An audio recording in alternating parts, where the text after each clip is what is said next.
Yes, welcome back to the channel. It's your girl, Candy Washington, beautifully basic. And tonight, let's get into it. I hope you guys watched the Up and Adam interview that he did with Fallon. I want us to talk about it. Don't forget to like and subscribe to the channel. And with that, let's get into some conspiracy theories. Okay, so I know that the word on the street is that the interview was really boring, that she really held back a lot, that Adam didn't really ask the hard-hitting questions. So there's been sort of that kind of commentary that it was kind of boring and slow and all of that stuff, and they really didn't get to the nitty-gritty of it. And I think that's because when they dropped the preview for the interview, there was so much time that elapsed in between. And then Simon was going so hard about like her cheating and her being pregnant and all of his receipts, all these like nothing burger receipts. It was insane. So I think we all really wanted Fallon to address what Simon was saying during the time between the promo for the interview and the actual interview itself. So I think that was kind of like a lapse in it. But that aside, I actually think Adam did a really great job for what the interview was and for what Fallon wanted. And I actually think Fallon was very strategic because she said a lot of things without saying the actual thing. Like when you notice she said that like at the very end of the interview, when Adam was like, oh, like you need to like find a man who has like double the bank account and a six-pack and all this stuff. And she was like, I'm actually that man. I'm actually the one who has the money. I think that was a dig because the word on the street is that Simon is actually broke. Not like broke, but he's a scammer. Like he doesn't have this alleged $40 million net worth that he's claiming that he has. He doesn't come from money. Apparently, and I got this from a blogger called Tisa Tells. I'll be sure to tag her in the show notes because I definitely want to credit people where I got the juice from. This is all allegedly. But according to Tisa Tells, allegedly, Simon's first wife supported him while he was working at KFC and he was getting his CPA. And then he had 2 boys with his first wife. And then while he was with his first wife, he then cheated on her with this other woman, got that woman pregnant, left his first wife, married the second wife. I think he had either another 2 boys or another boy and girl, right? And then when he was with the second wife, he cheated on her again with this Colombian woman and got her pregnant, but he didn't marry her. And then he went on to marry Fallon. And so basically his thing is he likes a come up. He has no problem using women for a come up, and he doesn't have all of the money that he says he has. I'm going to say hi to some people.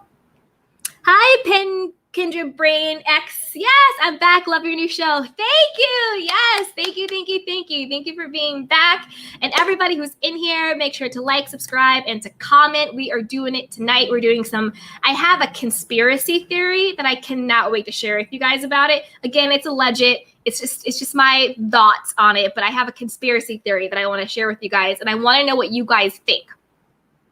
But back to Simon not having all this money. Because if he's saying he's this oil baron, how come it's only 40 million? Like to like your average Joe, that sounds like a lot of money, right? But if you actually think about it, a lot of CEOs make that much money or doctors make that much money. But like oil people with legit oil money, 40 million isn't that much, especially when he's proclaiming to come from money. So I don't think that's true. And then Tisa Tells also said that she did like a deep dive into his businesses, and like the majority of them were either their business licenses were revoked or they were inactive. And they had made an LLC for Fallon. I think it was a couple months before the show started. So clearly they were anticipating on making Fallon like her own little business when she got on the show. So that's the scoop on Simon and his finances and how Fallon did her little dig. Like, I'm actually the one with the money. And then another dig she did, remember when she was talking about her love language was quality time and his was like gift giving, trying to like buy people's love. And she was just like, I don't really care about bags. I don't really care about that stuff.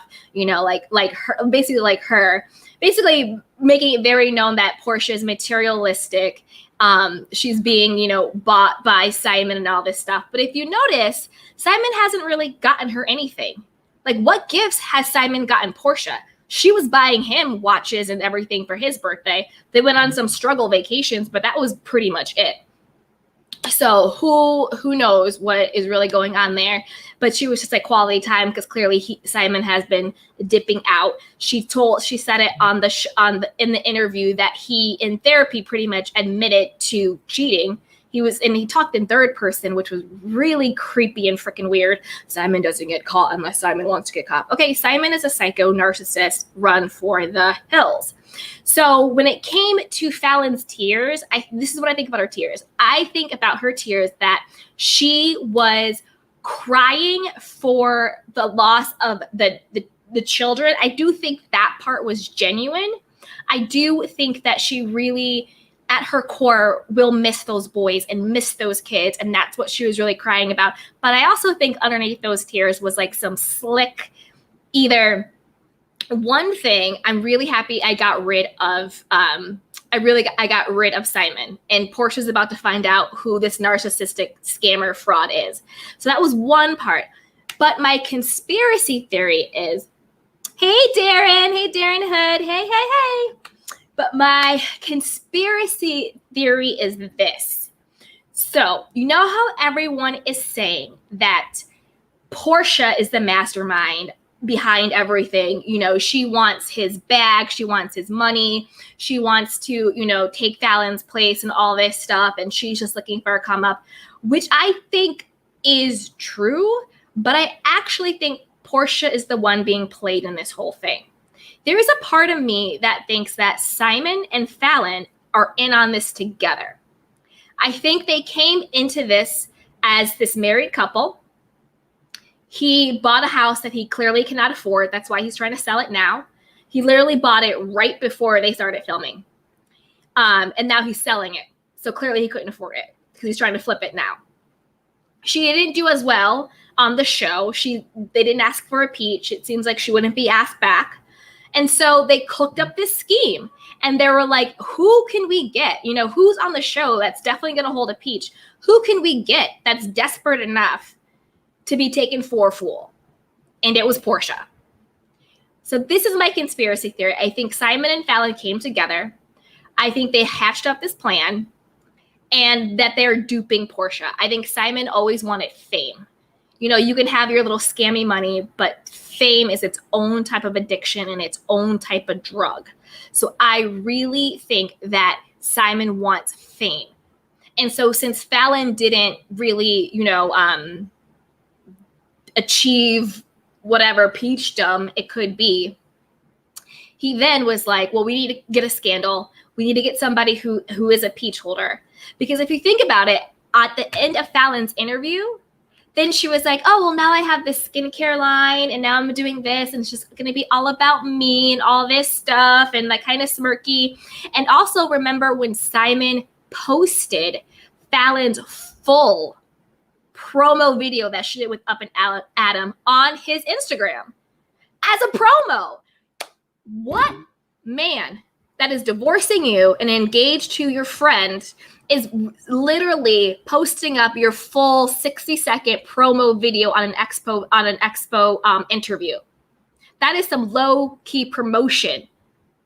That was a promo that he did for her, gassing up the interview. So on one hand, you're pretending like you're trying to sue her. You're trying to get a gag order on her. You're pretending like she better not, you know, put this interview out, the face of a cheating wife, all this BS. But then on the other hand, you posted the full promo on your Instagram. Make it make sense. I'm not posting anything on my Instagram about anybody that I don't want to gas up or put out there. So Fallon now has come out looking like this very, you know, even-keeled person. You know what I'm saying? Like, she didn't get all upset. She handled it with grace. She didn't get crazy or anything like that. Now she has a skincare line. And Simon over here, who's on the money struggle bus, now we know who Simon is. Now he's all of a sudden a public figure. Now he's getting his teeth done. Now he's at, you know, fights with Porsha and everybody else. And clearly, I think they're going to be asking them back for the next season. So that is one conspiracy theory that I have, is that it's actually Fallon and Simon who came up with the scheme, and Porsha is their little puppet. And Porsha thinks that she did some okie doke. Porsha thinks she's on some come up. But you have to remember, Simon and Fallon are not legally divorced. At literally any second, they can just be like, psych, and get back together. At any second. So you really got to think about that. So let me see what you guys are saying. Hey, Andrew Mack. Okay, I've been saying that all along. 40 million ain't that rich, but I guess in Atlanta it is.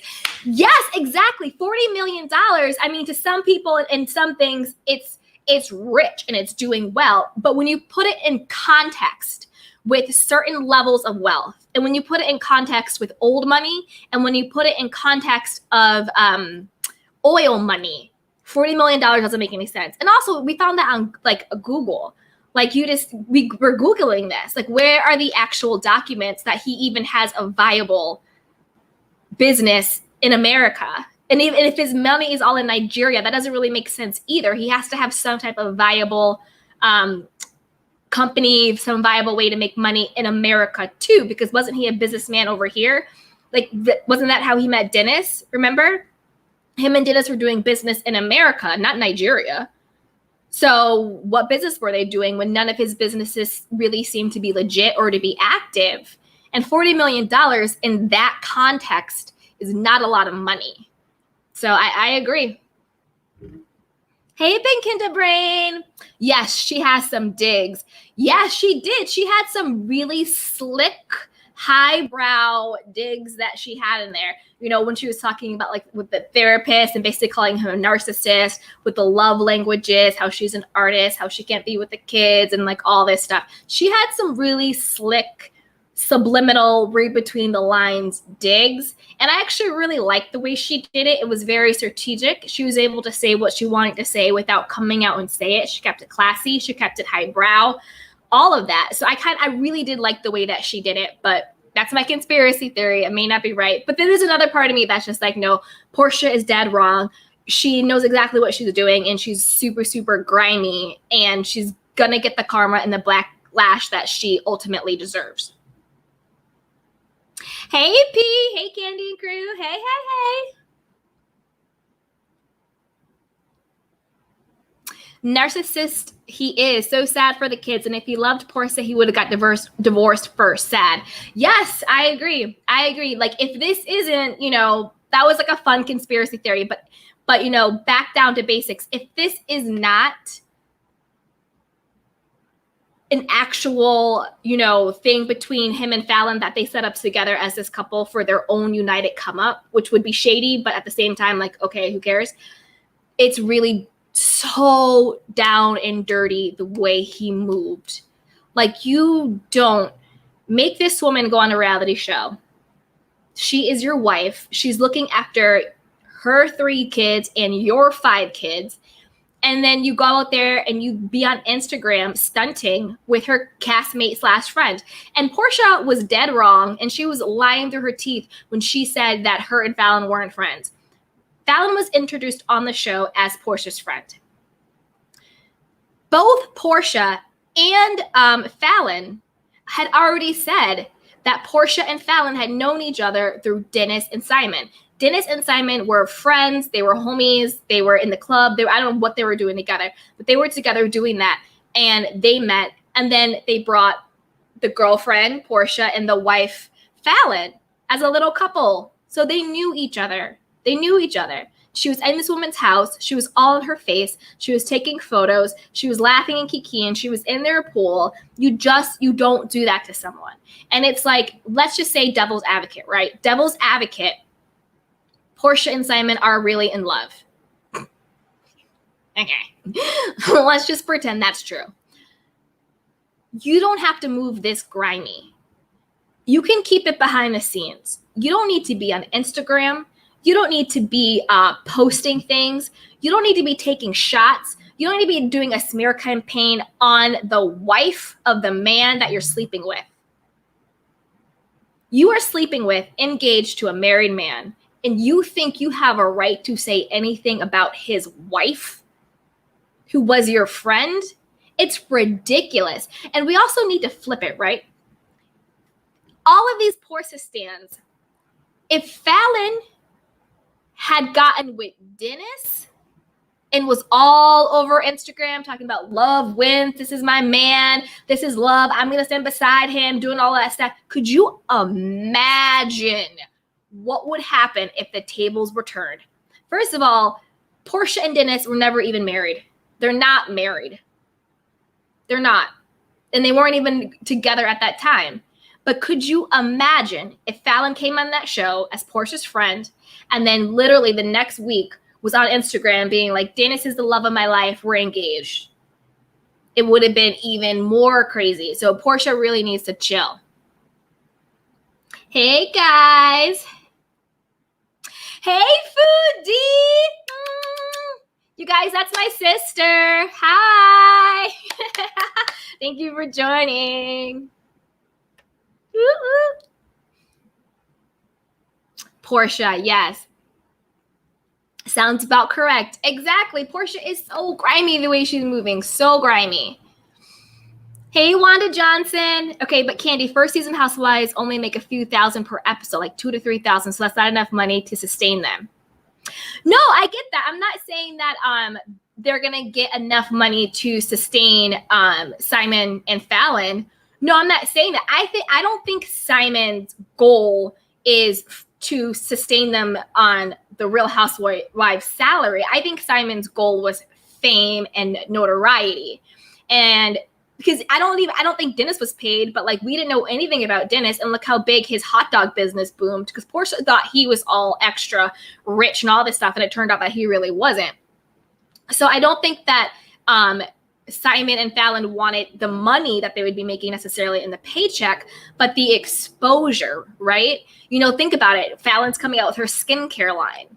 Nobody would be buying skincare. I personally really like Fallon, but let's keep it 100. Nobody would be buying skincare products from Fallon. We didn't know who she was. Didn't know who she was.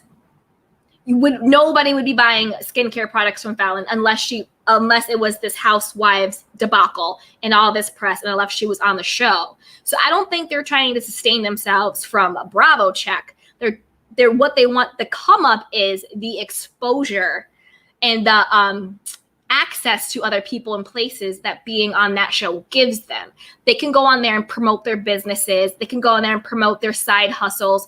They can do whatever. They can get endorsements. They can get sponsors, all of that. They can write books and do podcasts and all that stuff. But if you have a national platform like Bravo to do it on, to get that notoriety, then it's worth it. Because look at Candy. Like, I know Candy now obviously is making so much bank, but and of course she was rich going, but I'm just saying, like, in general, what Candy really did was she took her platform at Bravo and parlayed it into all of these other businesses and establishment. And she wasn't really relying on that Bravo check, like Monique told us, that little Bravo check isn't doing anything.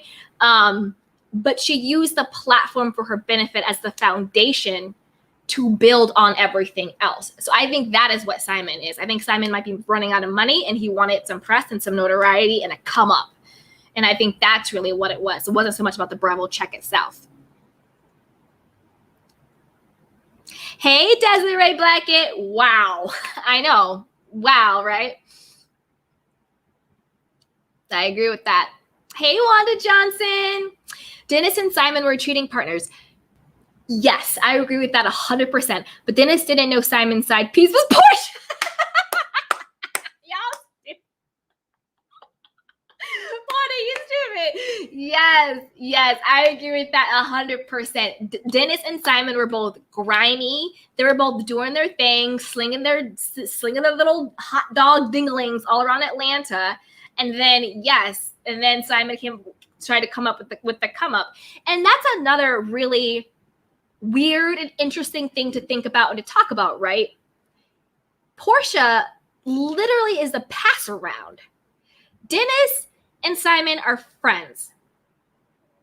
How does that make any sense? I don't know any guy groups where they actually respect the woman as a woman, where it is cool for the woman to have had a whole relationship and a whole baby with a man and then jump on his friend's peen the next week.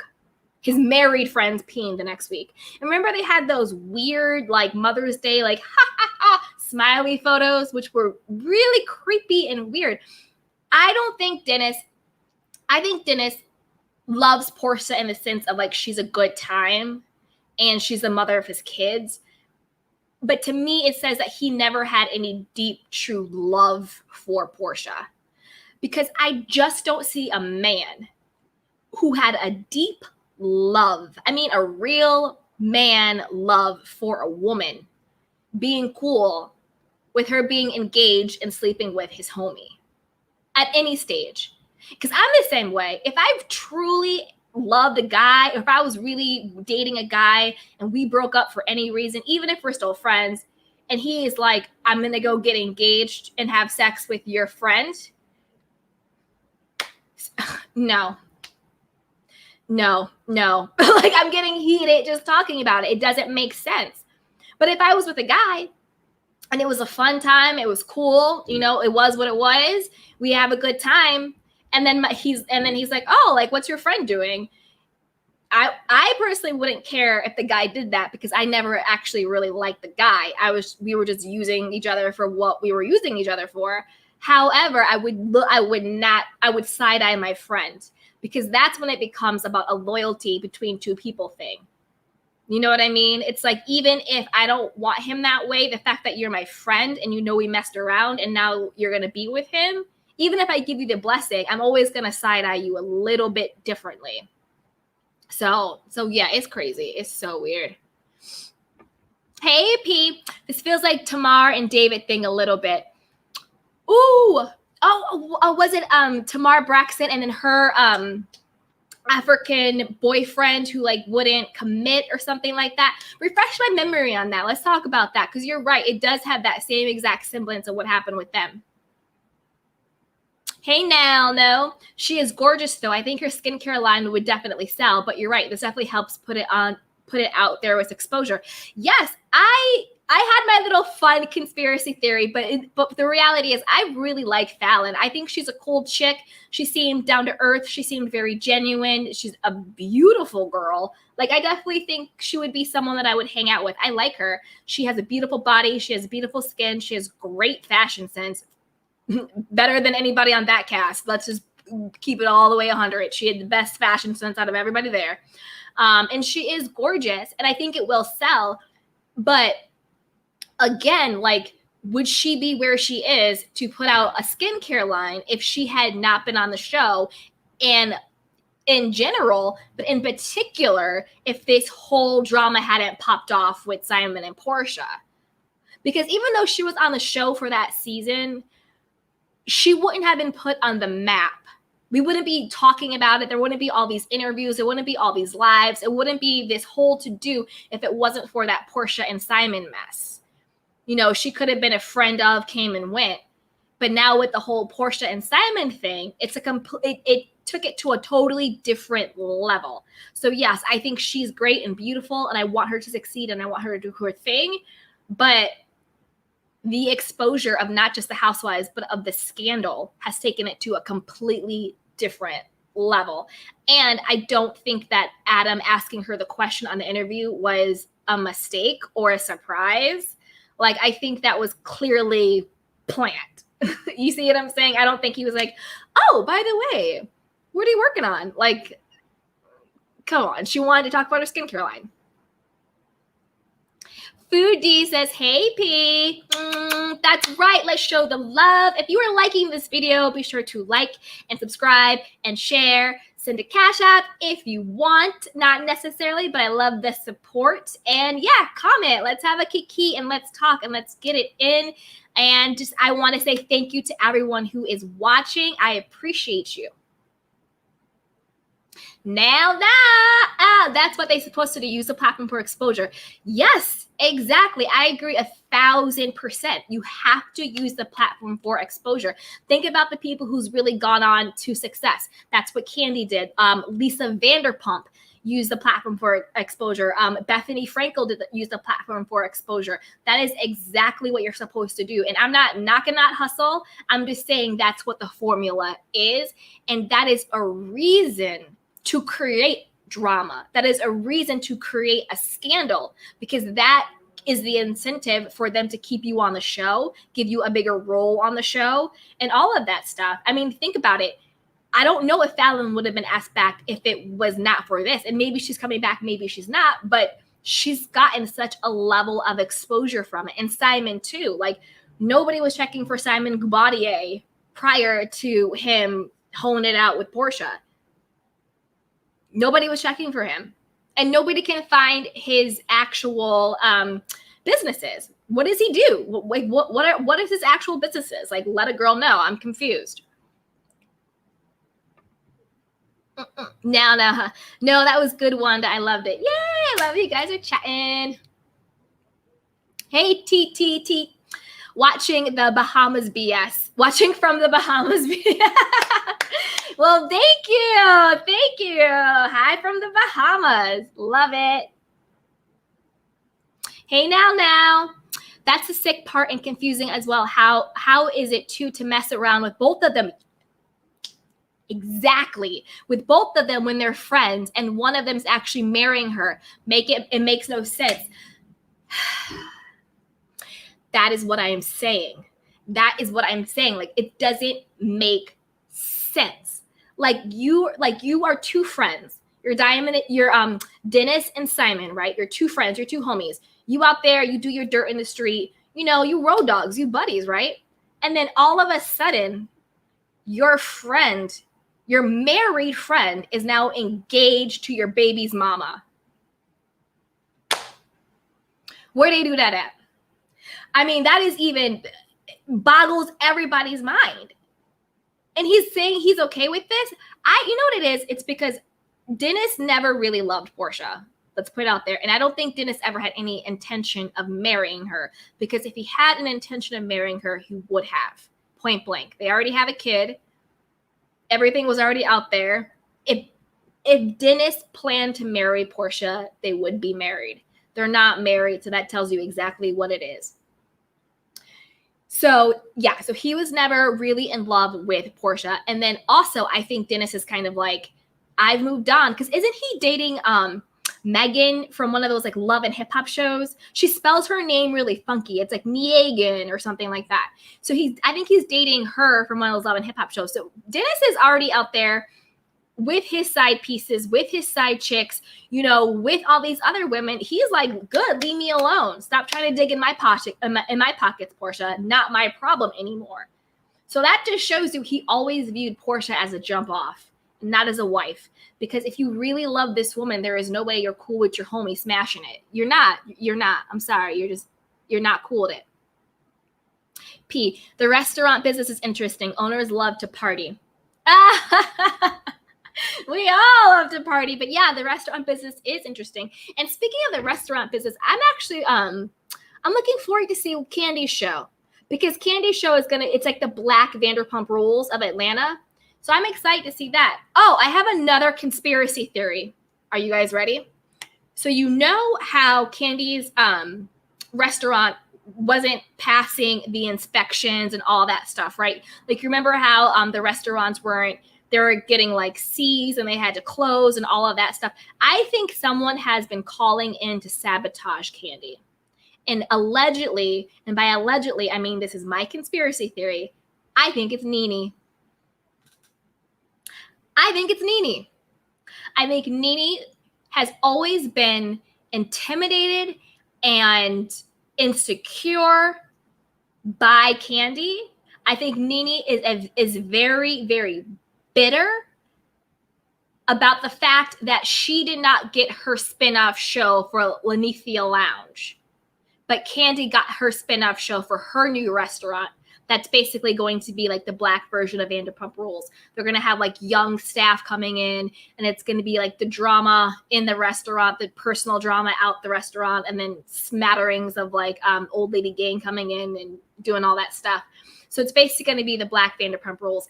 And I think that Nene has been calling the health inspection people because she wants to sabotage Candy's restaurant. But ultimately, I think she wants to sabotage Candy's show. Because I can't think of anybody else who would do that.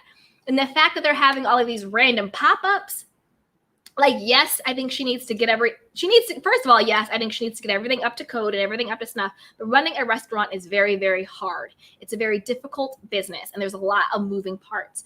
Do I think anything that came up in Candy's review needs, like, don't ever eat there, shut down? No, it was like, you didn't do the ice, you didn't do this stuff. Like, little things that, yes, technically you need to be by the book, but not so egregious where you're like, don't eat there, it's bad. Like, you know what I mean? So, and like the fact that the people are coming unannounced and doing surprise inspections, it's because someone must have called. And I think it really boils down to jealousy. I think someone is super, super jealous that Candy got yet another spinoff about her restaurant. And I think it's either Nene or somebody from Nene's camp. And you also know how Nene dogged Candy out with her boring interview with Jason Lee from Hollywood Unlocked. She just kept going after Candy. It's just like, Nene, Candy's not your friend. She doesn't rock with you like that. It's two different levels, two different societies. Let it go. And I don't think Candy has anything against Nene. She's just like, Nene, you're over there. You're my coworker. We're cool, but I don't really rock with you like that. And I think that has always bothered Nene, and that's why this whole thing is happening.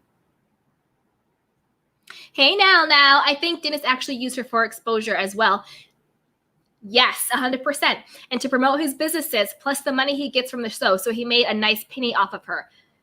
Exactly. You know what? He probably put Simon onto it. He probably was like, yo, Simon, if your business are struggling and you want to come up, go to Porsha. She's our piggy bank.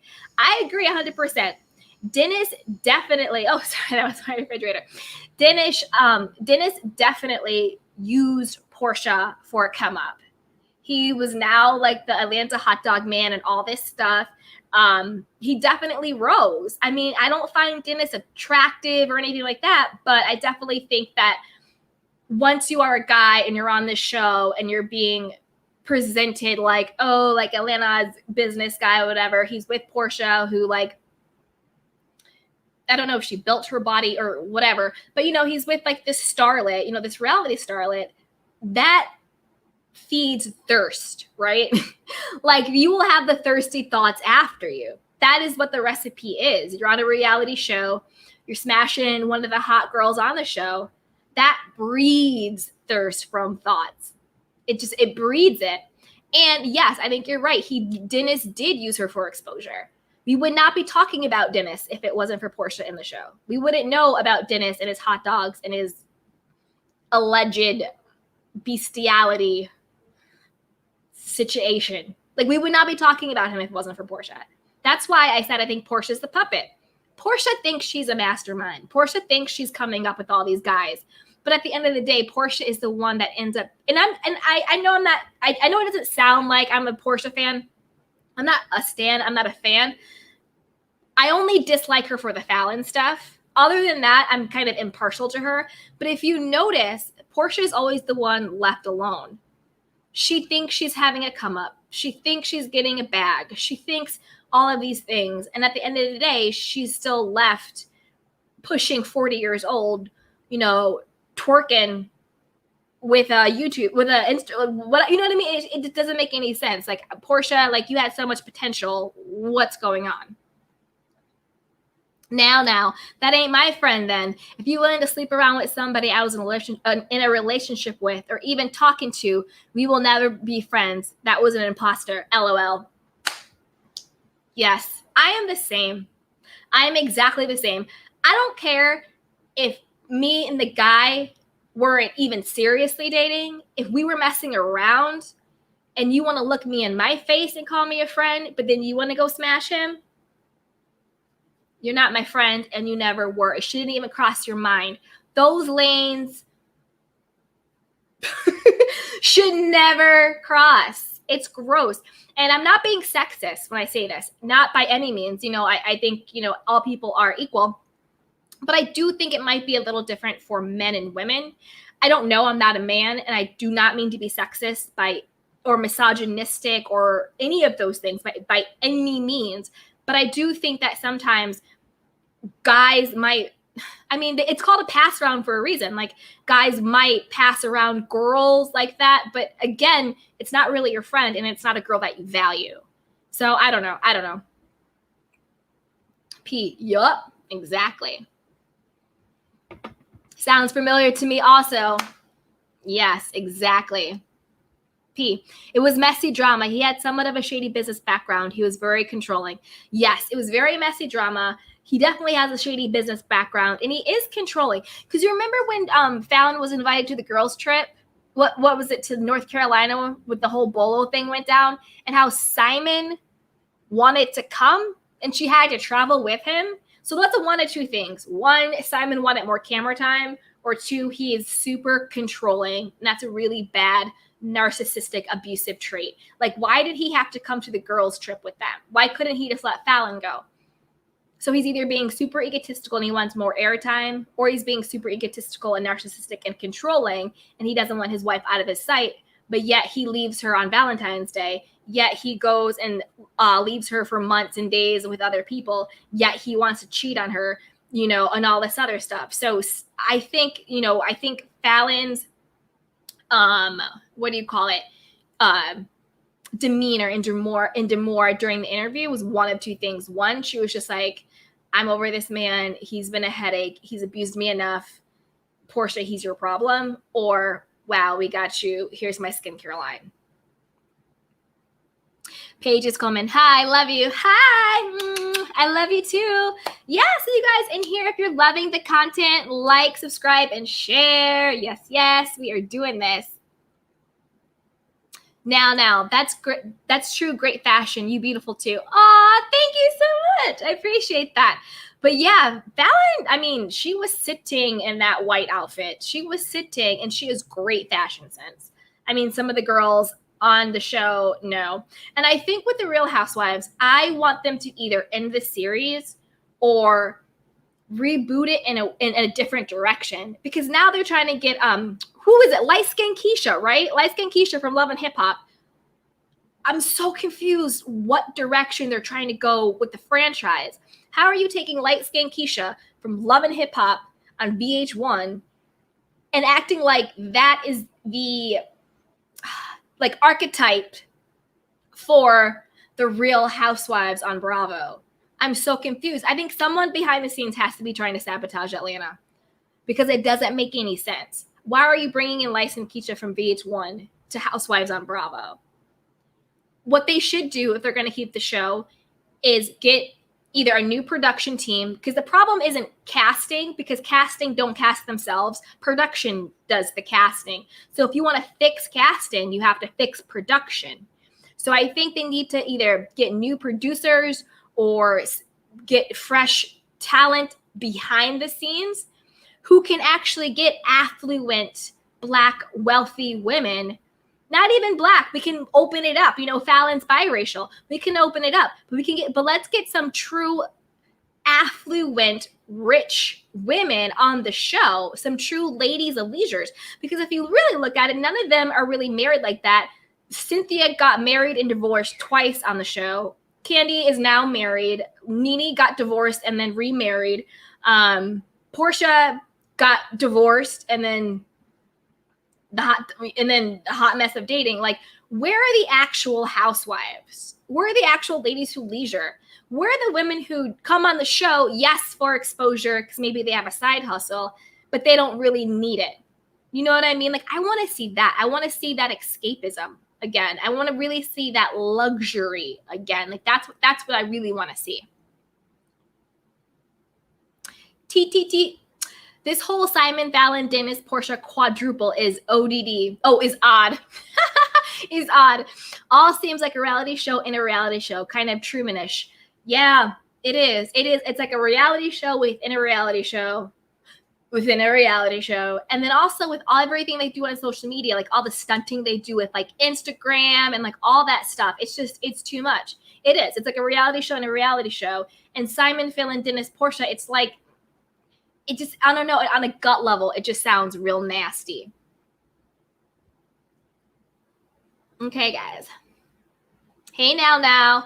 You're right, and that's a great way to put it. A reality show and a reality show. Exactly.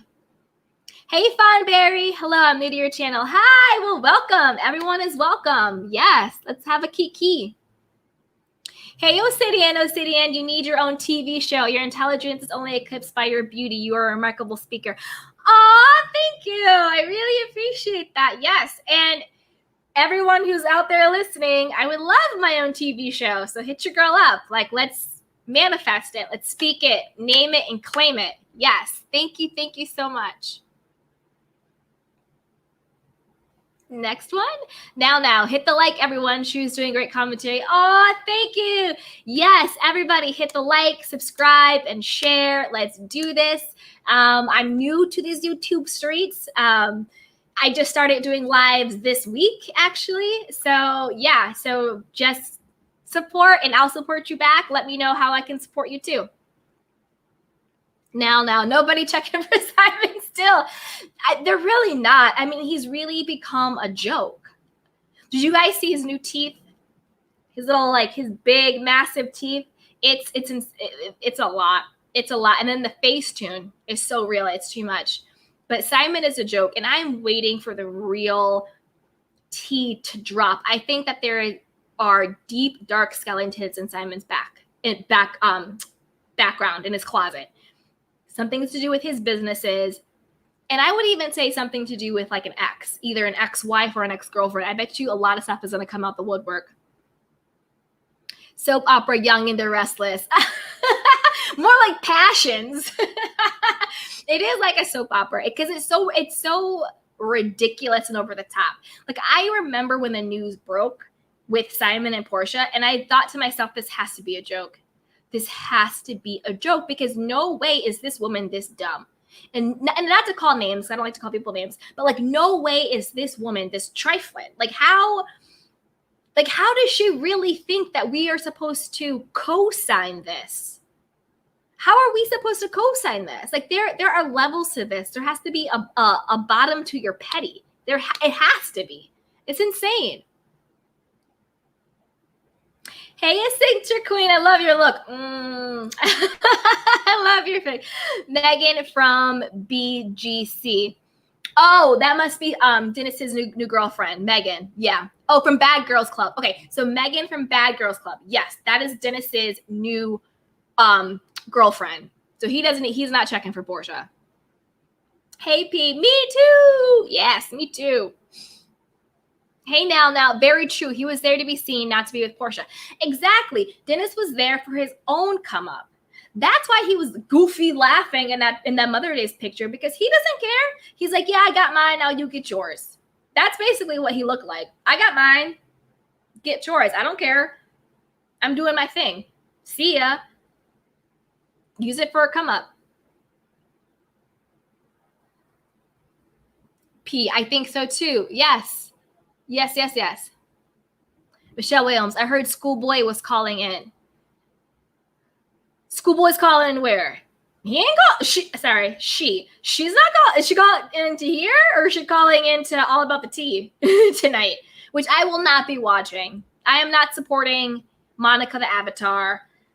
I'm out. I saw enough of what I needed to see. I'm not co-signing Monica the Avatar's comeback. I wish everybody else the best on that panel, but if Schoolboy is calling in somewhere, that'll just be Schoolboy calling in. Hey, Young Rich. Oh my God, am I late? No, you are right on time. Yes, you are right on time. We are going to have a kiki. Thank you for joining. Oh my God, didn't think of that. Sounds interesting. Didn't think of all of this. I mean, it's a lot of conspiracy theories because it's so weird that something has to be going on in the background. Like, I just don't think magically this situation popped up. It's too bizarre, and it's too weird. Hey, Rosa Canada. I don't think it was Nene. She was on her restaurant to deal with. Oh, she has her own restaurant to deal with. No. I mean, you can have your own restaurant to deal with and still make a 30-second phone call. I think all of the pop-up inspections It's not a coincidence that it happened right after Bravo announced that it was moving forward with Candi's restaurant TV show. Like, I don't believe in coincidences. I think things happen simultaneously or in tandem for a reason. So I do not think it's a coincidence that weeks after Bravo announces it's moving forward with Candi's restaurant, that her restaurant is now getting all these pop-up health inspections. I'm not saying that she doesn't need to correct what's wrong, because she does. All restaurants need to be on the up and up. But I don't think that randomly she's being audited and randomly the health people are coming a couple of weeks after it was announced that she got the spinoff. And maybe there's some other people calling on her that we don't know about. But for me, the only person it makes sense would be Nene, because Nene was so angry that she got dropped from the Housewives and they weren't moving forward with her stuff. She went on her rampage calling Indy Cohen a racist and a cokehead and suing the network and all this stuff. And like, this is the thing. I think that if your employer has really done you wrong and done you dirty, do what you need to do. But again, it's not what you do, it's how you do it. It's how you move. Being on Twitter, being on Instagram and posting and being so angry about it. And I'm not saying that you don't have a right to have righteous anger. Of course you do. But again, it's the way you move. Think about how, do you guys watch Married to Medicine? So what's her name? Not Dr. Heavenly. Oh, what's the name? What's the name of the one who actually created the show? She was married to the Indian guy, and she was really, really beautiful. And Dr. Heavenly would get so triggered by her. Oh my God, why is her name escaping me? Mariah. Same thing with Mariah. So Mariah was also suing Bravo because Bravo basically tried to boot her off her own show. Because Mariah was Married to Medicine. It was Mariah's concept. She brought that show to Bravo. And so they tried to boot her off for her own show and then be like, no, executive producer was just like a vanity title. Why are you giving her a vanity title if it wasn't her show? That comes from somewhere. You know what I mean? Like, they're not giving random people vanity titles as executive producer. But Mariah moved in silence. She made her moves. She did what she had to do. I don't know if they're still in litigation, if they're about to come out of litigation, what it was. But she did it in a way where she was able to sue them, but at the end, but once the smoke clears, her reputation and her name is intact. She can still go and work again. Whereas Nene now might have to go to Zeus or something. So it's not what you do, it's how you do it. It's the way in which you move that really matters. Hey P, I wish Nene would have given the restaurant a better name. I kind of like Lanithia. Well, you know what? You're right, because I'm tripping up on it. Lanithia Lounge. You funny, though. Hey, now. I do agree that Nene is a bit bitter, yes, and sometimes over the top. However, she did make that show what it is, so she was one of the main ones that started it. And she's interesting, and she's interesting. Spinoff should have happened. Got it. Okay, I see what you're saying. Okay, yes, I agree that Nene is bitter. Hopefully she went to some spa and got her life. But yeah, she is bitter and sometimes over the top. Yes, she did make that show. I agree. Her personality, she was sort of the nucleus for all the girls to come together. But it's not like she did the show for free. It's not like they weren't paying her to be a personality on the show. So where does it end, right? You were paid to be on the show. You use the show as a platform for your businesses. You know, she was a comedian at some point. She did some legitimate acting, right? She was on like The New Normal. She did Chicago. She had her little boutique that she had, and now she has the lounge. So she's gotten some pretty big opportunities. She's gotten a lot of money from being on the show. And the show was paying her. And by the time she left, she was getting paid a lot. So where does it end? It wasn't like Nene got nothing from being on the show and the show got everything. Nene would not have had all of those opportunities. I mean, maybe not, but let's just be real. From the way things unfolded, Nene would not have been in the position to have had all of those opportunities had it not been for the Real Housewives. So where does it end? And you also have to have some humility. If a show you've been on, for whatever reason, says we're moving in a different direction, you no longer fit, you have to have the grace to bow out sometimes. If she had handled it differently, maybe she would have gotten a spinoff, because you don't know what she could have gotten if she moved differently. And that's what I meant by it's the way you move. Because you could be like, you know what, you're right. Let me do this last season. Let me show up. Let me kiki. Let me go out on top. Let me go out my way. Then you have those relationships with the producers. You have those relationships with the executives. So then you can go back and say, you know what, my time up with this show was over, but I have this really great idea for a spinoff. I think it would be great, X, Y, and Z. Da, da, da, da, da, da, da. You don't need to be on The Housewives to have a spinoff. Look at Kim Zolciak. She wasn't on The Housewives. She got off and then she got her spinoff and she kept it going. So Nene could have left the franchise. She could have bowed out gracefully when it was clear that the dynamic was no longer working, and then came back with those relationships intact and said, hey, I have an idea for a lounge. I have an idea for this. I have an idea for that. And then because she's, I'm not saying easy to work with, you have to be a pushover. No, absolutely not. You can still get respect, but it's the way in which you move. So I think that is what really, I think Nene was her own worst enemy. I think her ego was her own worst enemy, is what I'm saying.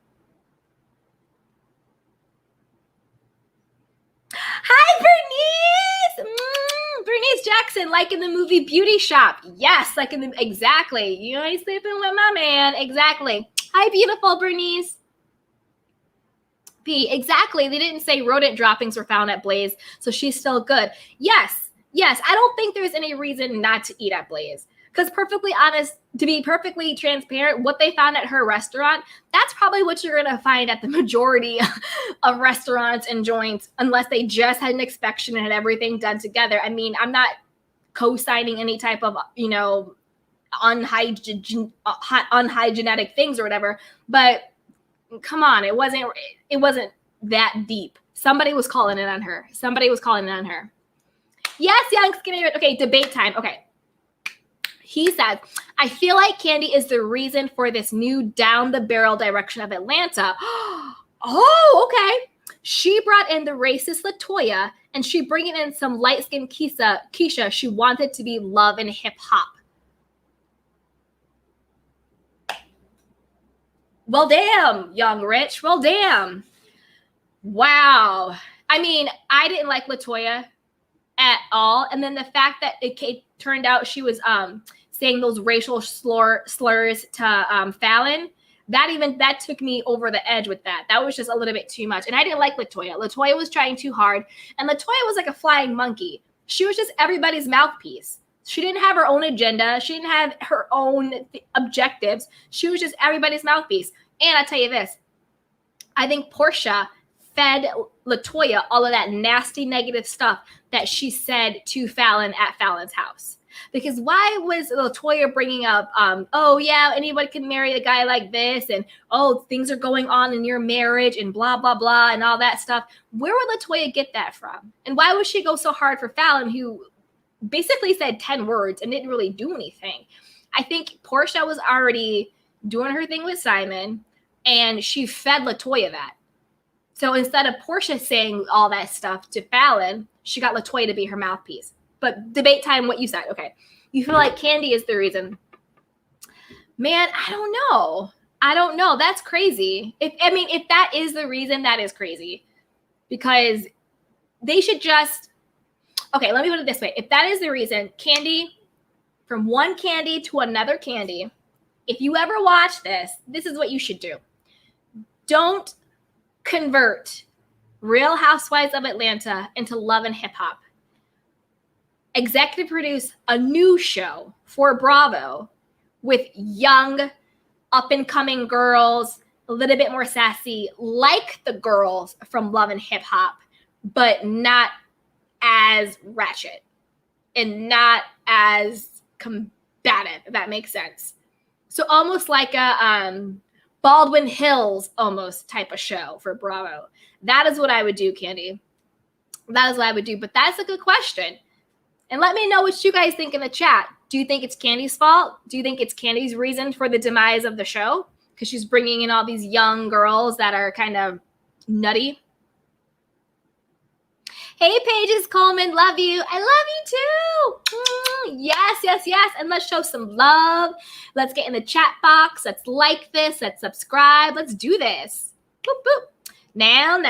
I don't know. I don't think Nene is jealous per se. I think like anyone, she feels like she started the show and Kim has a horrible attitude and wasn't even showing up most of the time and she got a show. Yes, but I don't conflate the two issues, right? So I do think Nene is jealous just because of what she's been saying about Candy and about everything. But I definitely hear your opinion. And again, all opinions are welcome. You don't have to agree with me. So all opinions are welcome. And then what was the next thing? You think she feels like she started the show? Yeah, I mean, she did start the show, but it's like I said before, like, to what end? Like, she got a lot out of the show too. And everything has an expiration date. Everything. She wasn't an executive producer on the show. She was still talent. So you started a show. You've been on there for over a decade, and you didn't make any move to become a producer on the show. But yet you started it. You're still just a talent. Again, it goes to how you move. And then Kim, I'm not a Kim Zolciak fan. I didn't watch her little family show at all. I am not a fan. Kim was kind of grimy to me, had a horrible attitude. But the thing is, Nene also had a horrible attitude at the end. So I really can't compare the two. And also at the end of the day, things aren't fair all the times and things aren't just all the time. The only business you can mind is the business that you do and the business that you give. Now, 40 and twerking girl. Go Porsha. Young Rich. Okay, I heard Simon has ties with production, and that's why Fallon is not going to be on next season. Wow. Well, that just blows my conspiracy theory out the water if that's the case. But I wouldn't be surprised. Latasha Jackson, she had to keep the kids. You're right. She did. She did have to keep the kids. Hi, Miles. Did you get my emails? Yes, I got your emails. Thank you. And I responded to you. I got your emails. Thank you so much. And I'm going to pull some stuff together for it. But yes, I got your emails. Thank you so much. Latasha Jackson, she was a stay-at-home wife so she can keep the children. That's why she was crying. Yeah, she was. She was like, I can't tuck them in anymore. I can't plan their birthday parties. It was like she was almost like the nanny. You know what I mean? Latasha Jackson. Hey, pretty. I love your lip gloss. Your lip color. Love light skin Keisha. You know what? I actually like light skin Keisha too, but I like her for Love and Hip Hop. I don't like her for Real Housewives of Atlanta. You see what I'm saying? Like, I think the platform that she's on is right for her. And I think that it really works.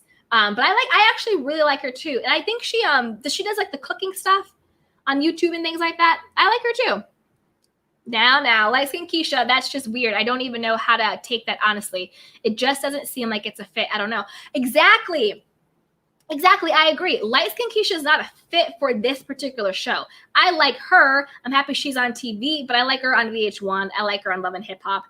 I don't think it's a fit. And it's also not a fit for the Real Housewives franchise in general. So I don't understand why they're doing this weird culture flip on Real Housewives of Atlanta. It's really bizarre. I don't know what's going on behind the scenes. It's really bizarre. Hey, Young Rich. Melody Holt and Deetra Hicks would have been better additions. I actually would have loved to see Melody. I love Melody Holt. So I think that's a really good idea. It would have been better additions on the show. What the heck is a light-skinned Keisha doing on there? She's literally 26, way too young. Exactly. Sorry, my voice got really loud. But yes, exactly. She's way too young. It's not a fit. You have these aunties and then it's too much. It's too much. Hey, now, the housewives who are not housewives are not married.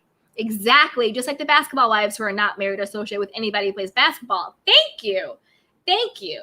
It just they need to change the show title to just chicks hanging out. Like, who knows? Girls on the come up. I don't know what to call it, but it's so true. Young, rich, true. I think Melody would be a good addition. Exactly. I agree. Melody Holt would have been a great addition. She is so, she's just the boss. She's just bossy. I like her. I really like Melody Holt. Young, rich. It's a reason why some of us watch Real Housewives instead of Basketball Wives and Love and Hip Hop. Some of us. Very, very true. It's supposed to be a different demographic. It's supposed to be a different aesthetic. You're supposed to get a different experience watching the Real Housewives than you get from Love and Hip Hop, than you get from Basketball Wives. They're supposed to be different viewing experiences. And so if they're bringing all the talent from Love and Hip Hop, then you're just basically swapping talent and you're creating the same show, right?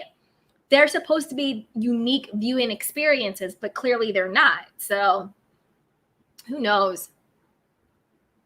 Latasha Jackson, name it and claim it. Yes, let's all name it and claim it. For everyone who's watching live, if there is something in your life that you want to achieve, that you want to manifest, you don't have to share it publicly, but say it to yourself. Say it out loud. Write it down. Let's all name it and claim. Let's name and claim our blessing. Let's name and claim our manifestation right now. We're putting it out there. At Latasha Jackson, great week. Thank you. At Girl Who Wants to DJ. Yes. Chiclets. Yeah. Simon's teeth are chiclets. I know I'm not that much one to talk. I have pretty big teeth and they're super white, but they're real and they're mine. Now, true. People choose to watch The Housewives, and if it all ends up being the same, like Love and Hip Hop and Basketball Wives, nobody's going to want to watch it unless you're into that kind of stuff. Exactly. We need to make sure that each show is different. Like, the Real Housewives should have opulent. It should have, like, Karen. You know what I mean? From Potomac. Karen is like the grande dame. You know what I mean? Karen is about that life. If it hadn't been for, like, raised tax stuff and a little all that stuff, she really would have been that embodiment of that housewife. Like, I don't work, I do philanthropy and charities, my older rich husband takes care of everything, here are my beautiful children, like, but I'm the grande dame. You know, she really, and she can read quickly in like a book and very intelligently. Like, she will read you for filth and you'll be like, oh, whoa. And you'll just get it because she's so like intelligent with it and calm. So to me, I think the grande dame is really what we want to see. We want to see ladies of leisure. Hey, Kathy Smith. Simon is going to give the promotion crew heel with his controlling ass. Simon is going to give the promotion crew hell with his controlling ass. They thought Mark was difficult. They're really in for it now.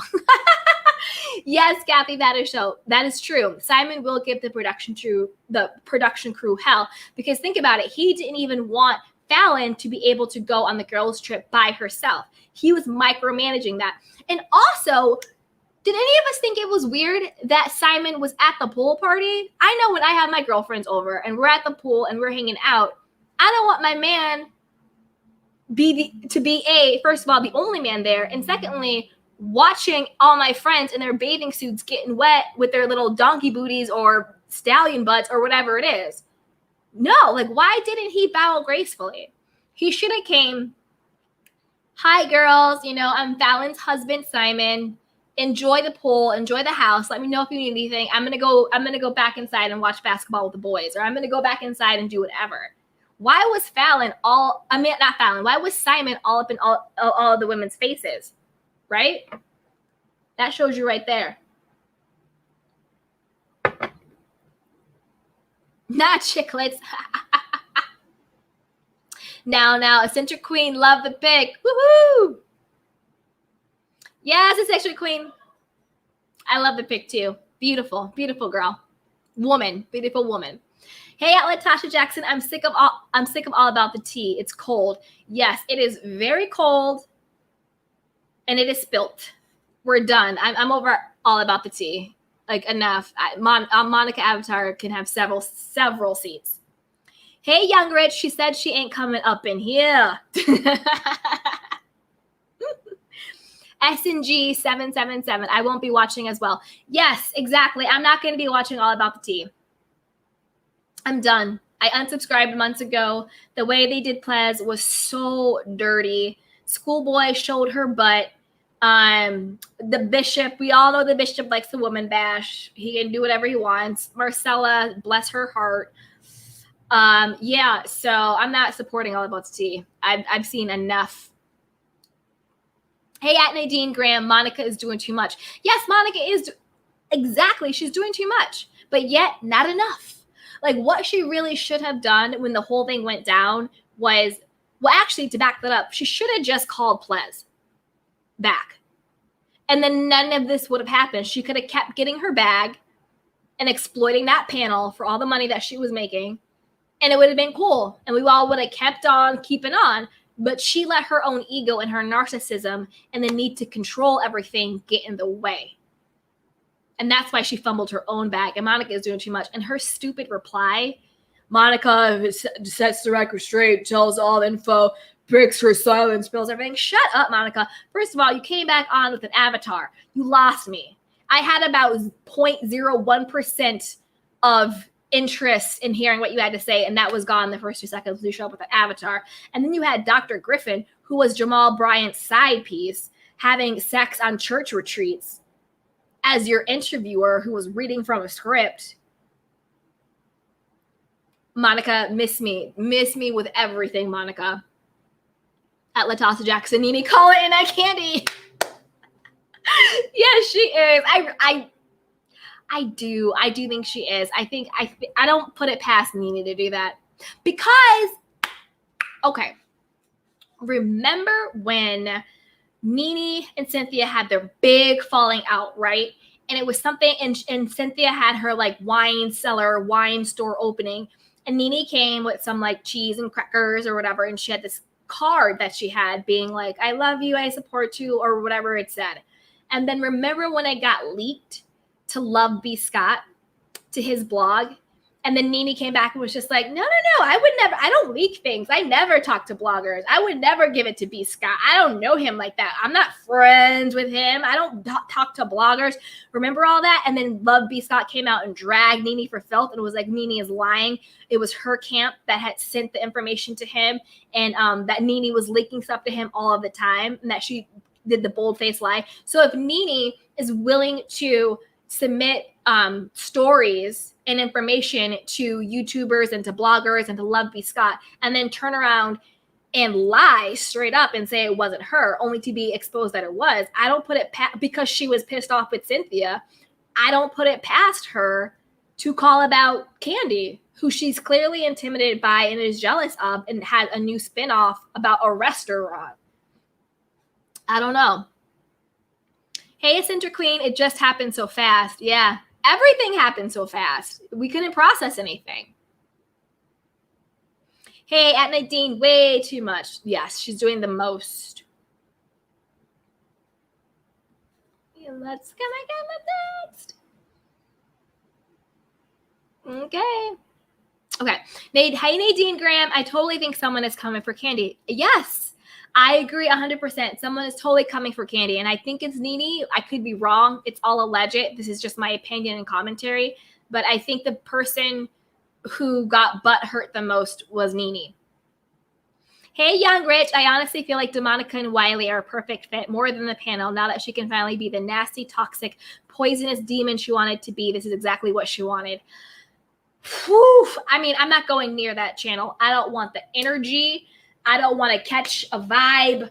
I don't want anything. Please, I'm serious. If you can go back and watch that show, if you can go back and support her, what does that say about like you, that you're willing to like be around that? I got to protect my peace. I know it's only over the computer, but Monica is just too nasty. Hey, at Nadine Graham, Monica showed her true colors. Yes, she did. She showed them all the way. She showed every single color she had. Yes, Monica definitely showed her true colors, and they were nasty. And it was like her tone Her tone was so condescending and cutting. She's a true narcissist. She doesn't care about anybody but herself. And I don't believe her when she says she's like has the husband and the kids, or if she does, what exactly is that relationship looking like? Because if you have a husband and 4 kids, how are you on lives 2 to 3 hours every night and doing a daytime panel and having the time to do research?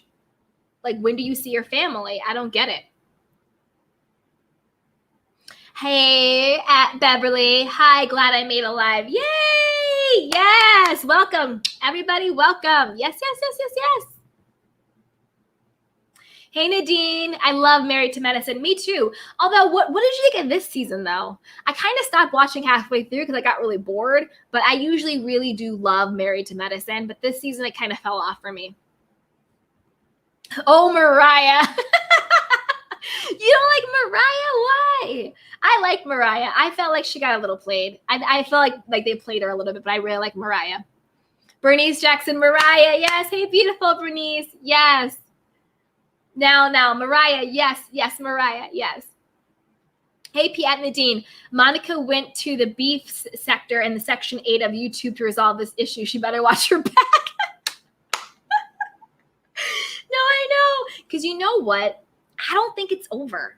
Like, I know that, like, she's trying to make this comeback with this ratchet, toxic new panel. I feel something else is going to pop off. I really do. I feel like something else is going to pop. Like, I feel like we haven't seen the end of the messiness. P, it was her show. They did Mariah wrong.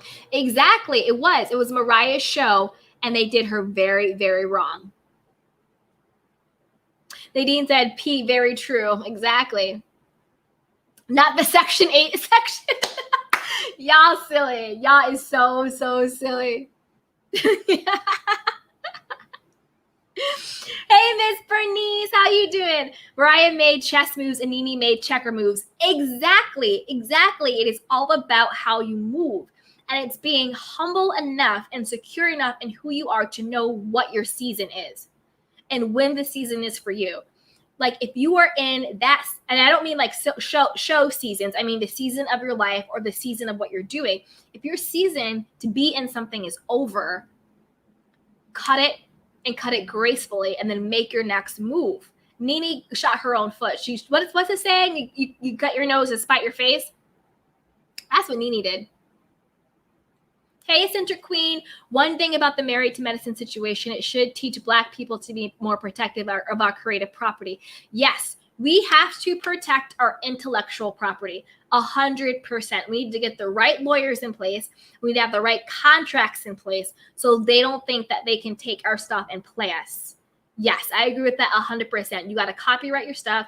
You have to have everything buttoned up, everything trademarked. Read your own contracts. Don't ever let someone tell you what is in a contract that you don't understand and you haven't read for yourself. Sign your own contracts, sign your own checks. Don't put over your power of attorney to someone to sign your own checks. Oprah told us about that. She signs all of her own checks. Sign your own checks, and any contract you sign, read it yourself and make sure you understand what the contract means. Don't feel embarrassed if you don't. Don't feel ashamed if you don't. Get a lawyer to help you. Get someone to walk you through it until you understand everything that you're signing, because you don't want to sign your life away for whatever. You know what I mean? Make sure it's all buttoned up. Hey, Young Rich. I just didn't like how Mariah tried to be the Shawnee O'Neal of the show. Like, everyone was supposed to bow down. And I like equal playing field type of show. Yeah, that's true. That is true. You can be a creator of a show or an executive producer of the show and try and keep everything even killed, you know?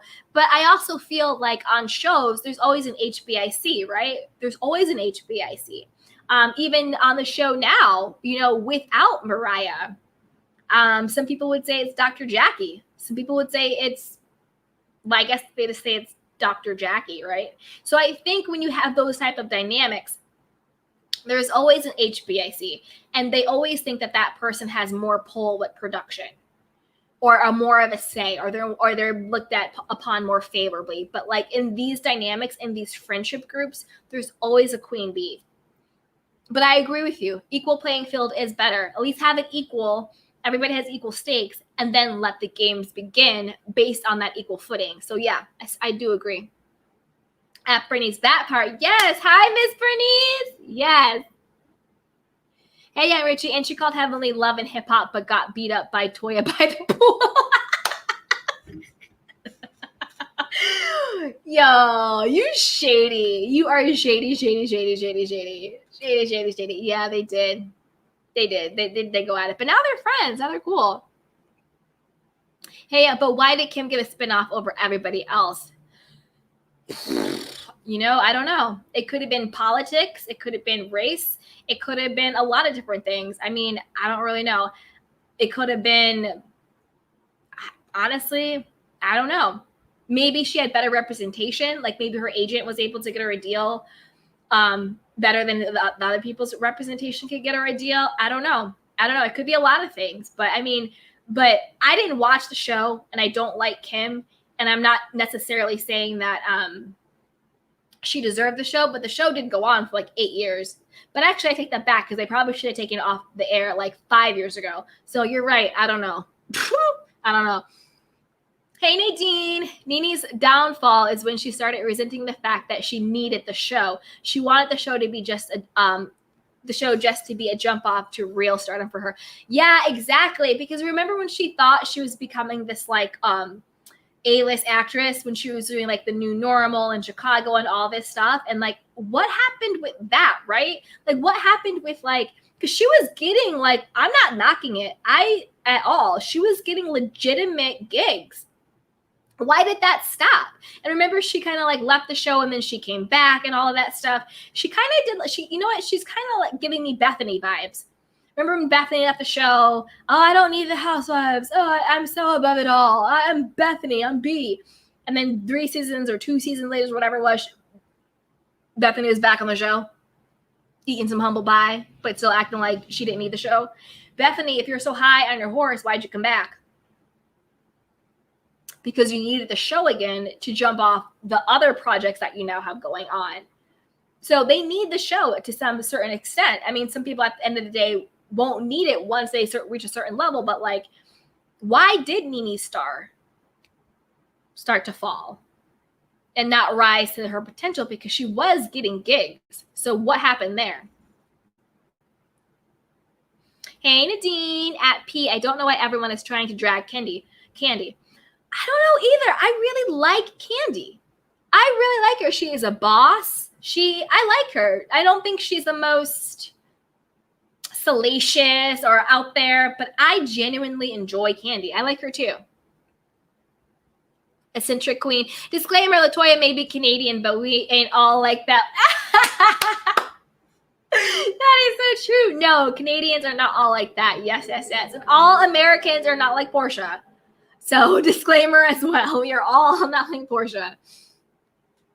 Nadine, Kim was so racist. Yes, I agree with that. Kim was very racist. She let her racism flag fly. Very, very racist. So it could have been a race thing. You never know.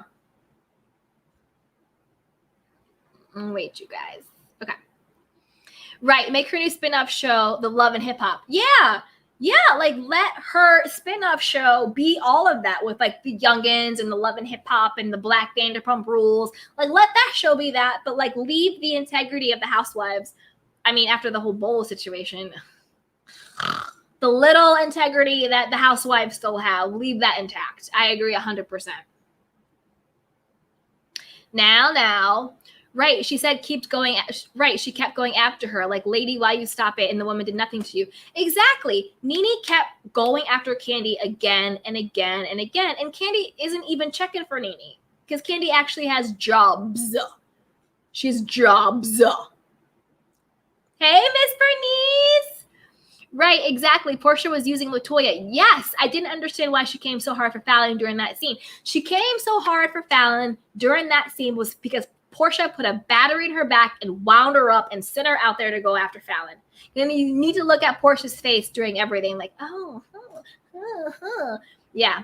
And you need to also go back and watch. Remember when it was Porsha, Tanya Sams, who no longer is friends with Porsha, Tanya Sams and Lauren, Porsha's sister, in the car ride going to Fallon's house. You can tell by their body language, by their tone of voice, by the code that they were using, that they all knew Porsha was messing with Simon. And they were not really checking for Fallon. You can tell, like, oh, like this girl, and blah, blah, blah, blah, blah. Like, you could tell. You could tell. You need to go back and watch it with discernment this time, through the lens of everything that's happened, and you'll see it. But yeah, I think Porsha definitely was using LaToya. Hey, Sherry. Hey, pretty. At Candy, I happened to see your interview today. I was so excited saying, hey, I know her, LOL, and it was 8 months ago. You rock. Oh, yay. Yay. Thank you. Thank you, thank you, thank you. I appreciate that. Hey, Bernice, Kim kissed butt and Nene wasn't willing to kiss butt to no one. Exactly. That's what I'm saying. It might have been some politics behind the scene. Like, yes, Kim was super racist and horrible person, but behind the scenes, you don't know who she was placating to get her spin off. So you never know. And then Nene got to the point where she thought she was above it all. But the thing is, no matter what, when somebody else is writing your checks, there will always be politics involved. There will always be bureaucracy involved. And there will always be managing relationships involved. Unless you're writing your own check for yourself, there will always be power plays. So if you're expecting Bravo to write your check, there will be power plays with the executives and the producers and the writers and the production crew. There will be politics in that. Now, okay, but the talent makes a show. Yes. If they were a bust, the show would have been canceled and we would still not have this conversation today.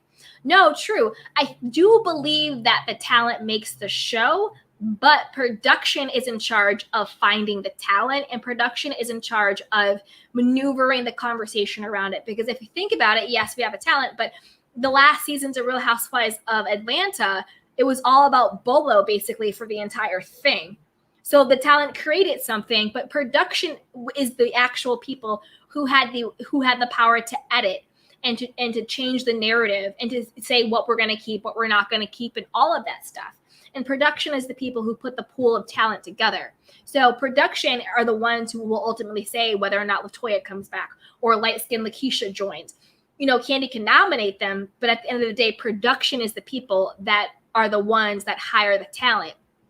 So yes, talent makes a show, but production are the ones who are doing exactly that. They are producing behind the scenes. They're planting the seeds. They're putting the right chemistry of people together. They're setting up the scenes and the scenarios. You know, like productions are the people who are setting up all the stuff. So yes, the talent makes the shows, but productions are the people who are pulling the strings. That's why the moment they get exposed, what is the first thing they say? Editing. Oh, production didn't like me editing. That was a bad edit. That was a bad edit. That was a bad edit. That's why the moment talent doesn't like the way they're being perceived, they blame it on production and editing. Hey, Young Rich, did you see what happened to catch Encore and did you happen to catch Encore and BET? It is on my list.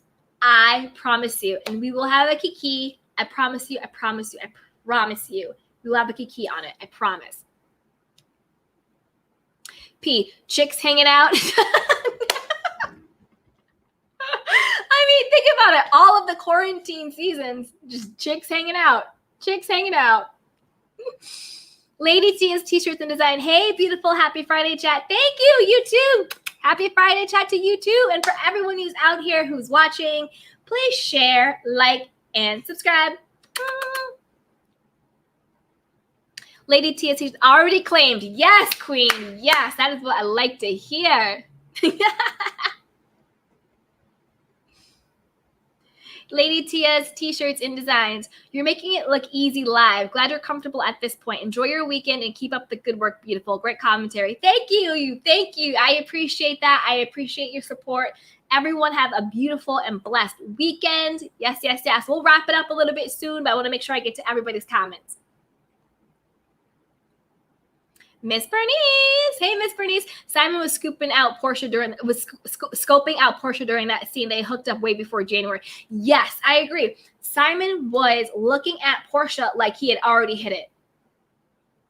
Like he'd already hit it. He knew what it tastes like. He knew what it was. 100%. And Porsha walked in that woman's house like that was her house. I agree with you, Miss Bernice.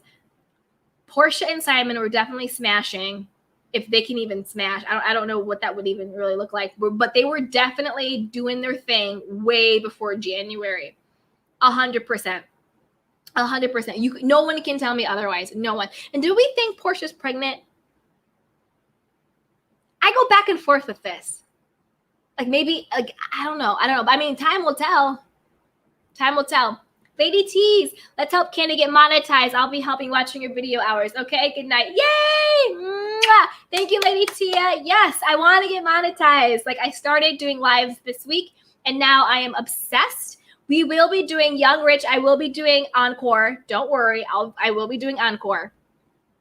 Hey, Bernice, go look at Bishop's show yesterday. We let everything out, and Schoolboy apologized for actions. Okay, you guys heard it here from Miss Bernice.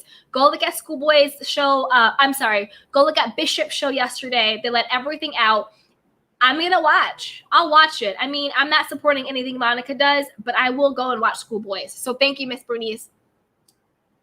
You know, I thought they separated men from women on church retreats. What the hell? Yes. So Dr. Griffin, remember when she was on All About the Tea, during after the whole binder thing happened, and after the whole reunion for Potomac, when everybody was talking about Pastor Holy Whore and Jamal and all that stuff, she said that they were on a church summit, or like it was like a conference, but I think it was conferences for like pastors and preachers, like it was that type of conference. And she said that he was in her hotel room, or they shared a hotel or whatever. So yes, they were on these church retreats, getting it in, fornicating.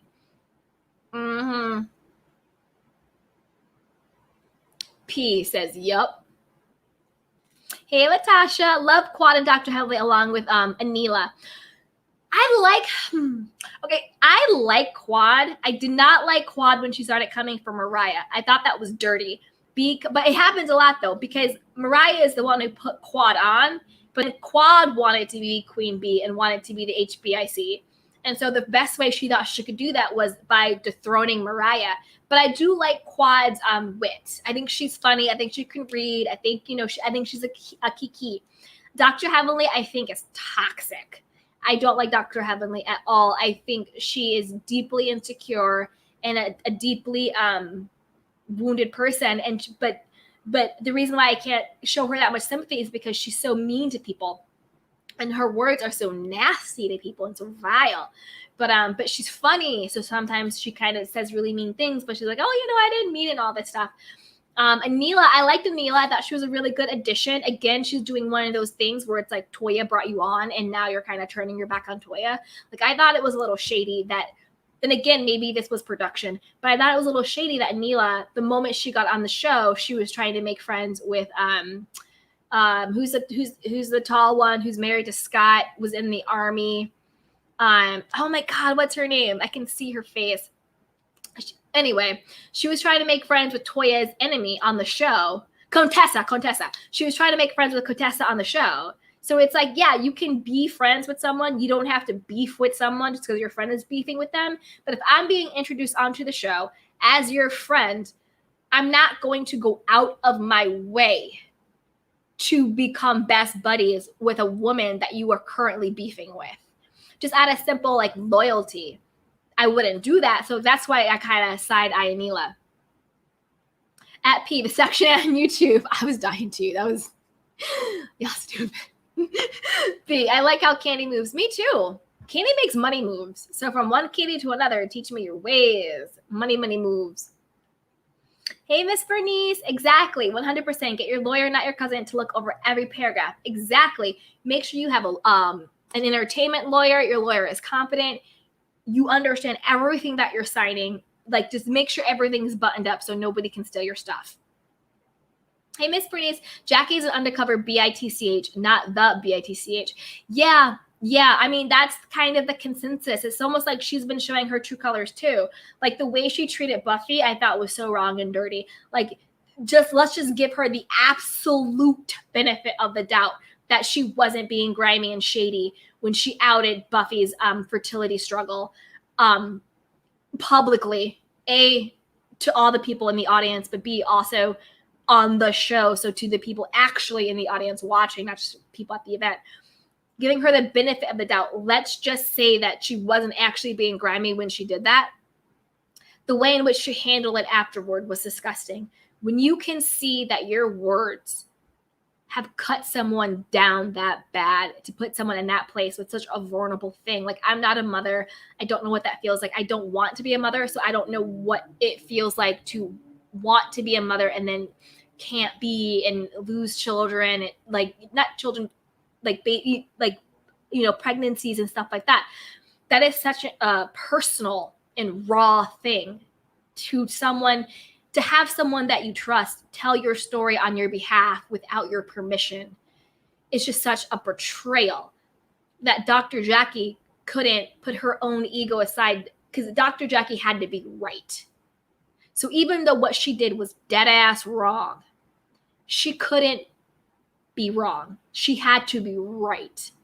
And that is why she couldn't bring herself to that human to human, that woman to woman moment and say, Buffy, what I said was wrong. What I did was wrong. It wasn't my intention to hurt you, but I am so sorry that I did.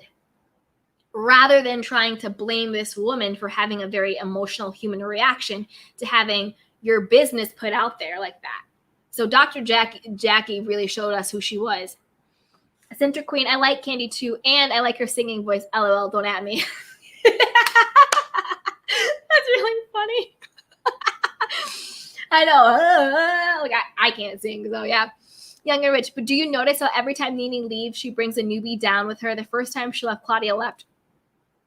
That is true with her. Second time, Eva left with her, and she's beefing with both. That's the thing about Nene, though. Nene doesn't really have those long-term friendships, right? Because even think about her and Marlo. How dare Nene say Marlo doesn't deserve a peach? What? Marlo has been your soldier this entire time, going to bat for Kenya for you, going to bat to everybody for you.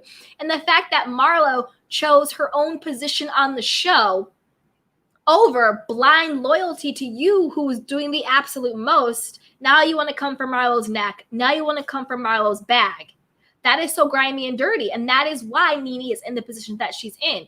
Like, if it were me and I was wilding out the way Nene was wilding out, and I had a friend come and be like, look, I'm your friend, but I need to go get this check. I need to go get this exposure. I got bills to pay. I got my nephews to feed. I got things to do. I would be like, bless you. Do what you got to do. I wouldn't try and make you jump ship with me. And if you don't, then I'm going to try and, you know, bash you and stop your bag and all that stuff. That is just grimy and dirty. And that just shows you Nene's character, which is why I think she is the one calling in on Candy restaurants.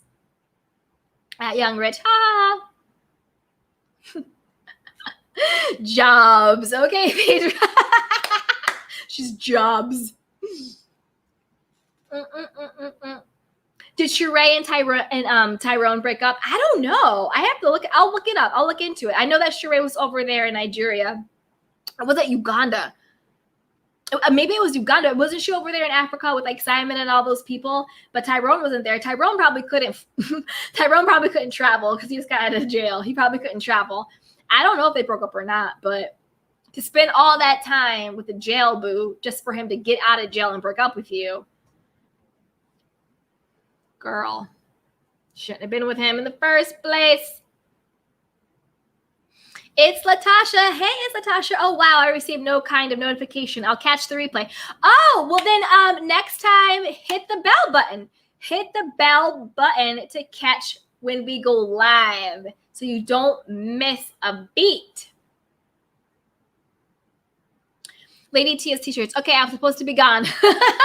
Candy is a boss, and she used the show to advertise all her business. Exactly. That's how a boss is supposed to move. If they were smart, they would take a page out of Candy's blueprint. Exactly. That is exactly how you move. You go on the show. You have your little businesses in place. You kiki. You stir the pot a little bit. You do what you have to do. Nothing too over the top where you get canceled, but you don't want to be boring either. So you kind of move the way Candy moves. She's in stuff, but she's not being canceled for anything. And she was able to parlay that into all of her businesses and being a mogul. And that is exactly how you do it. Yes. Hey, Bernice.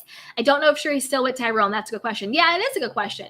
And that would be so, I mean, I don't know about you, but I'm not about to hold any man down in jail who I don't have children with and who I wasn't married to, and he's not in jail either defending me or providing for me.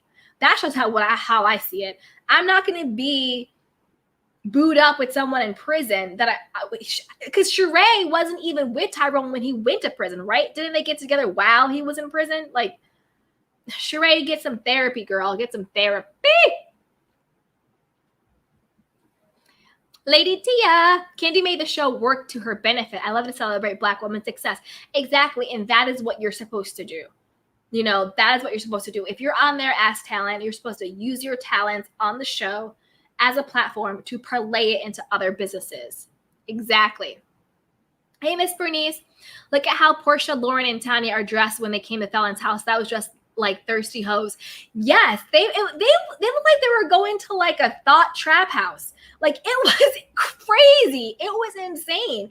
And I'm like, you're showing up at this beautiful mansion, multiple rooms, a pool, all this stuff, a hookah and everything. And they literally showed up like they were going to a thought trap house. There's some hoes in this house. There's some hoes in this house. Young Rich, I love Heavenly. Yeah, I know. And it's all good. We can all love who we love. Yes, we can all love who we love. Yes. Contessa. Yes, it was Contessa. I thought of it. I had a brain freeze. Yes, Contessa.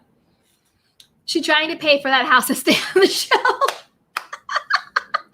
Honestly, I think a lot of them trying to pay off their houses and stay on the show. Jackie was dead wrong. Yes, Jackie was dead wrong. She was I wish someone would take something that deep that I share with them in confidence and get their whole self up on a stage and not just say it to an event people, but say it on camera for the world to see, and then have the audacity to act like I'm not allowed to cry and I'm not allowed to be angry and I'm not allowed to have a reaction. You know what it is? I think Dr. Jackie really wanted children. And I think she hasn't really processed through that. I think she says she has, but for two reasons. One, she wasn't able to biologically have the children because she's a 2-time breast cancer survivor. So I think after that, she wasn't able to have children, which is very unfortunate. And my heart goes out to her for that. But at the same time, you would think her being in that position and having had that struggle, she would understand what it feels like for another woman, that she would be even more empathetic to that woman's journey and struggle, right? And then on the second thing with Dr. Jackie, the reason why I think she's so bitter and mean and nasty is because her husband told her, oh, yeah, we can adopt, psych. And then they never ended up adopting. He went off and had his affair, with the girl with the big booty, and they were all caught up in the hotel and stuff. Remember, he had a whole affair on her. So I think Dr. Jackie really is running away from her own sadness and her own disappointment, because there is such a level of grief when you want to be a mother and that is taken away from you. And then your partner says to you, yeah, we'll do it, but then doesn't really do it. He doesn't keep his word to you on something on that big of a level. And then you get to a certain age where it's just no longer viable to have that title, to have that relationship, to have that experience of mother. And then to have your husband have a whole affair and embarrass you in front of the world. So I think Dr. Jackie has a lot of things that she needs to unpack herself before she thinks she has the right to share any woman's story about anything. And she really needs to look in the mirror and unpack what is hurting her. And my heart goes out to her, but at the same time, that doesn't give you a free pass to dump on other women. I love Marlo. Girl, Latasha, Marlo's a vibe. Marlo is a whole vibe. I love Marlo. I would love to be friends with Marlo. Marlo, if you're watching, can we hang out? I love Marlo. I think she dresses fly. I think she has a good spirit. I think she's really funny. I think sometimes her delivery isn't always right, but I think her intentions are always in the right place. I think her sister battling her mental illness, and then she having to take over being the mom, mom, auntie, or whatever she called it, to her nephews, has humbled her and has brought out such a softer, more vulnerable side to her. I love Marlo. Marlo is a whole vibe. Honestly, I agree with Nene. I don't think Marlo needs one. Okay, to play devil's advocate from what I said and to agree with you, I think Nene's point was valid. Marlo has shown us a lot of her life. Yes, of course, there's always more to show, as there's more to show with, anyone's life at any time. Yes, of course. So I think on that level, I agree with you, and I agree with Nene that, like, to her point, if you're already giving me everything, what is the incentive to give you more? So if you're giving me everything for this price, why would I give you more money for what I'm already getting? So I agree with you on that, but I still think it was wrong of Nene to say that. So maybe what Nene said wasn't incorrect. I want Marlo to get a peach. So, but I think the reasons of what Nene said may be right. But as a friend, you don't need to say it. You don't need to vocalize it. You can just be like, yeah, go ahead, go get my girl a peach. Next question. Or let me think about it. Let me see. And next question. Like, you can be coy about it. You don't have to say it. So I agree with you. I think Nene had valid points, but I think as somebody's friend, you don't throw them under the bus like that, especially when Marlo has been such a ride or die for Nene.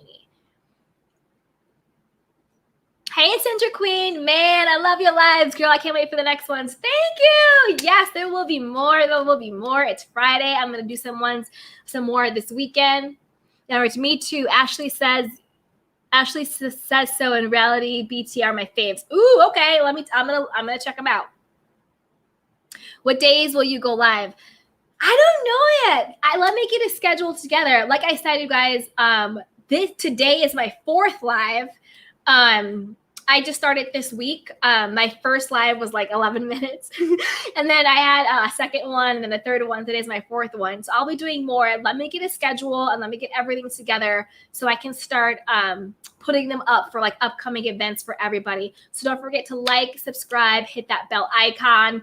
Cash apps below until I get monetized, guys. Let's do this. Yes. Okay, so Chris Bassett said Buffy is a hypocrite. How could she want sympathy over something she already told the world, but then want to make fun of Candiace getting whooped upside the head by Monique? Okay, you know what? Chris Bassett is conflating things. What in the world does Candiace getting mollywopped by Monique on camera for everyone to see? Everybody in the world has an opinion on that. Buffy is allowed to have an opinion on that. Have to do with Dr. Jackie at an event, unbeknownst to Buffy, going up there and telling her story. Make it make sense, Chris. The math isn't mathing. 2 of these things just don't belong. It's apples to oranges. Chris Bassett needs to have several seats. He does. I don't know what his problem is. He's always out here trying to talk, trying to get a moment. Chris, you're not a housewife. You're Candiace's assistant. Okay? Have several seats, Chris Bassett. Yes. Buffy is not a hypocrite. It doesn't matter who Buffy has or has not told her story to. If Jackie did not get direct permission from Buffy to tell Buffy's story of her infertility and her losing her pregnancies, Dr. Jackie was dead wrong. It's like I can talk about my mom, but you can't talk about my mom. I can talk about my family, but you can't talk about my family, right? I can talk about my mess, but if I talk to you about my mess in confidence, it doesn't give you the right to go out there and talk about it on camera and at event and to everybody else. Having a one-on-one where I am telling my story of trauma and loss and grief and infertility and losing pregnancy after pregnancy after pregnancy, that's my story to tell. That was not Dr. Jackie's place. Chris Bassett, I don't know what his problem is. He's a loose cannon. He's a loon. Absolute loon. Chris the Peter of Real Housewives of Potomac. I mean, you said it. You said it. Chris just might be the Peter of Real Housewives of Potomac. And on that note, you guys, we have been on here for an hour and almost 45 minutes. So we're going to wrap it up. It's Friday. I hope everybody has a beautiful and blessed and exciting weekend. I will get a schedule going so you guys can know exactly when I'm going to go live. Please please subscribe and share and all those things. You know, God willing, I'll be monetized soon. And yeah, I will get a schedule going so you guys can all know when I'm coming on and everything. I want to give a shout out to Young Rich. I will be doing Encore. My regular job I had to do this week. So yes, I will be watching Encore and doing a recap of the show. And you guys, let me know either in the chat box or email me or in the comments. Let me know what shows you want me to do commentary on or just anything. We can just have a fun kiki. I want to do some self-care sessions where you guys can call in and you can ask me questions about friendship, life, you know, stuff, and we can have a fun time, and I'll give you my candy perspective and my candy advice, and we can just hang out and have fun. So I love you guys. I love you guys. Please like, share, subscribe. The Cash App and the PayPal, not necessary, but always grateful for it. And until next time, everybody. Oh, wait, I'm going to do a couple more chats before I go. SB, you are my absolute favorite. Thank you so much. Mwah. Yes, you too, SB. Come back.